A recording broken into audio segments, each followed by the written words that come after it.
ఈ జనతా గ్యారేజ్ శ్రీశైలం యాదవ్ అంటాడు. ఎటైనా సంగతి తాత ఇది గడ్డ ఇది 2022లో ఒకప్పుడు కేసీఆర్ గారు ఇక్కడ ఒక అంబాసిడర్ కార్ వేసుకొని వచ్చి మా శ్రీశైలం యాదవ్ సార్ దగ్గరకు వచ్చి ఆయనతో కూర్చొని ఆయన దగ్గర డబ్బులు అడుకొని మందు తాగి అన్ని చేసిపోయినాడు. ఈరోజు జూబ్లీస్లో మేమంతా రౌడీలమని అంటున్నారు. ఆ రోజులు ఏడికి పోయినాయి, ఆ రోజులు గుర్తులేవా? ఈసారి నవీన్ యాదవ్ గారిని గెలిపించుకుంటాం. నవీన్ యాదవ్ గారు మాకు ఎమ్మెల్యే అవుతారు, మినిస్టర్ కూడా అవుతారు. చూసిన ఆరులా కేసీరావే ఆనాడు అన్నా శ్రీశైలం అన్నా నువ్వేమో దేవుని అన్నా అనేమో పశలు తీసుకుపోయిండు. ఇవాళనేమో సందులో బొందులో పోయేమో సిరక పలుకులు పలుకుతురు. ఏం పలుకులు? శుద్ధపూస పలుకులు అంటే రౌడీ అంటారు. మరి ఆనాడు నువ్వు ఎట్లా సోపలు చేసినప్పుడే దేవుడు అయ్యిండు. ఇవాళనేమో జనాలను ముంచి మంది సొమ్ములు నోసిపుచ్చి ఇవాళ జనాలని పక్కదారి పట్టిస్తేందుకేమో రౌడీ అంటారు. ఆహా సుశీల్గా ఏం చెప్పిండో పెద్ద మనిషి వచ్చి మందు కూడా తాగిండట. పశలు తీసుకుపోయింది కాక మందు కూడా తాగిండట. ఇప్పుడు ఈ జనతా గ్యారేజ్ అనేది ఎప్పుడు పుట్టింది? ఎటట సంగతి అసలు ఏంది ఈ జనతా గ్యారేజ్ సంగతి ఏంది? జనతా గ్యారేజ్ అనేది 92లో పుట్టింది ఇక్కడ, 1992లో. అప్పుడు చిన్న జనతా గ్యారేజ్ అందరికి న్యాయం గురించి వస్తారు ఇక్కడికి. కేసీఆర్ వచ్చారు, కేసీఆర్ కూర్చున్నారు జనతా గ్యారేజ్ రూమ్ లో కూర్చు. ఆయన ఇదా కథ? న్యాయం కోసం వచ్చేదా ఇది? గడ్డ అడ్డా అందరికి న్యాయమే జరుగుతుంది ఇక్కడ. అంద చేసిండు, ఆయనకు కూడా సాయం చేసిండు. ప్రచారత్వం కూడా మన శ్రీశైలం అలానే ఇచ్చిండు ఆయనకు, కేసీఆర్ కు. నీ నియతి పాడైపోను, ఆ నియతి ఇప్పుడు గంగలు కలిపిండా చెప్తున్నా నీకు. 92 1992లో ఎవరు తెలియదు అది.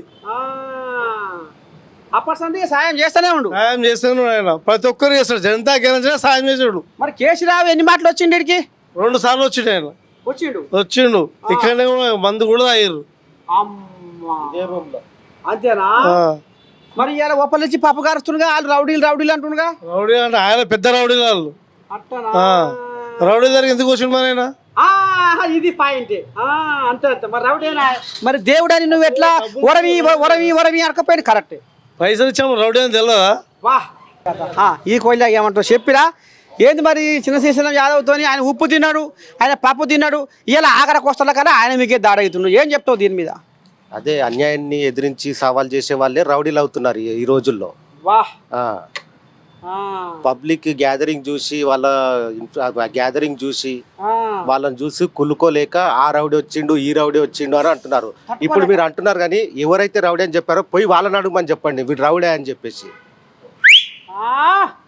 దమ్ముంటే పేపర్ స్టేట్మెంట్ కాదు, ఎవరైతే మీరు టార్గెట్ చేసి చెప్పారో వాళ్ళని అడుగుమని చెప్పండి వాళ్ళు రౌడీలా అని. అప్పుడు చెప్తారు ఆయన కథ ఏందనేది. అది దండం పెట్టి ఇది చిన్న సన్న కోజా ఏం కాదే. ఏడికి పెట్టాలో సూర్య ఆడికి పెట్టింది మొత్తానికి రావు పిరా.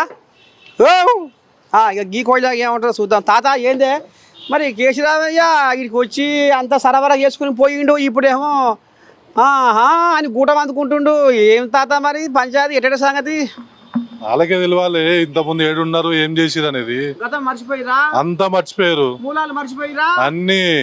మరి ఇప్పుడు ఏంది కథ? ఏం చెప్తావు మరి? గతం మర్చిపోయి మూలాలు మర్చిపోయి ఎర్రమంది ఫామ్ హౌస్ లో వండుకున్న కేసీరావుకు ఏం చెప్తావు తాత? ఏం చెప్పిన కేసీఆర్ అన్నే వండుకోవాలి, కాంగ్రెస్ జెండా చూడాలి. అమ్మా నిక్కి చూడాలి ఇట్లా జూబ్లీ దిక్కు కాక చూస్తూనే ఉన్నా డైలీ.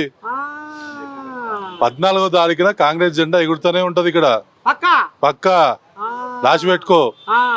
మరి ఆయన సాయం పొందిండు, ఇవాళ ఏదేదో మాటలు మాట్లాడుతున్నట. మరి ఏమంటావు ఆ కోజా? ఏం చెప్తావు? ఇక రాజకీయం అంటేనే అంతే కదా, మనం చేసిన ఎవడు గుర్తు పెట్టుకుంటాడు. అంతే కరెక్టే. ఆనకొచ్చే అతను మాషే ఎప్పటిదప్పుడే ఉంటుంది కథ అన్నట్టు అంతేనా? అబ్బా ఏవో గిదుల్లా ఇక ఆయన బీజేపీకి సాయం తీసుకుండు, ప్రచార రథానికి సాయం తీసుకుండాట. అక్కడికి వస్తాడ కల్లా ఆయనతో కలిసి జేబులకి వెళ్ళి ఖర్చు పెట్టించి మందు కూడా తాగిండట. ఇవాళ నేను సొక్కం పూసను, నేను శుద్ధ పూసను అని ఏళ్ళు పెట్టి చూపిస్తే 4 ఏళ్ళు ఆయనే చూపిస్తున్నాయట. జూబ్లీ హిల్స్ జనాలు విన్నారు కదా కథ ఎంత ముందుకుందో. గిసోటి వ్యవహారం నడుస్తుంది. ఇప్పటికైనా మరి మానవత్వాన్ని గుండె నిండా నింపుకొని వేలాది మందికి సామూహిక శ్రీమంతాలు చేసి తోడబుట్టిన అన్న లెక్క అయ్యిండు. ఇవాళ బుడ్డ పోరగాళ్లకు ఇలా అన్నప్రాసన చేసి వేలాది మందికి అన్నప్రాసన చేసి మేనమావ అయ్యిండు. ఇవాళ ఎంతో మంది చదువుపంతులను తీర్చిదిద్దిండు కోచింగ్ ఇప్పించి. ఇవాళ మరి అందరి జీవితాల్లో వెలుగులు నిండాలనే కళలు కానీ ఇవాళ ఒక మచ్చలేని స్వచ్ఛమైన పరిపాలన అందించి ఇంకా జనాల గుండెల్లో నిలుస్తా ముందు నేను జనాలకు సేవకుడిగా పనిచేస్తా, నాయకునిగా కాదు అని మరి గల్లీ గల్లీ తిరుగుతున్న నవీన్ యాదవ్కు మరి జూబ్లీహిల్స్ జనాలు పట్టం కట్టి ఆయన రుణం తీర్చుకోవాలని మనస్ఫూర్తిగా నేను నర్సయ్య తాత కూడా కోరుకుంటుండు. శరణార్థి.